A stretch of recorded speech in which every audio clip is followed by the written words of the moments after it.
ఉద్యోగులందరూ బాధ్యతగా పనిచేసినప్పుడే శాఖల పనితీరు మెరుగుపడి ప్రజలకు ఉత్తమ సేవలు అందించిన వారు అవుతానని కలెక్టర్ రాహుల్ రాజ్ తెలిపారు. శనివారం కలెక్టరేట్ కార్యాలయంలో వివిధ శాఖల కార్యాలయాలను ఆయన ఆకస్మిక తనిఖీ చేశారు.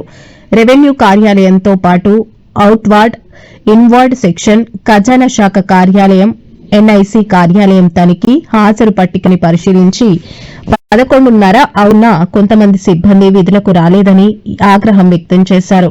ఈ కార్యక్రమంలో డీఆర్ఓ భుజంగరావు, ఏవో యూనస్, కలెక్టరేట్ కార్యాలయం అకౌంటెంట్ పరమేశ్, సిబ్బంది తదితరులు పాల్గొన్నారు.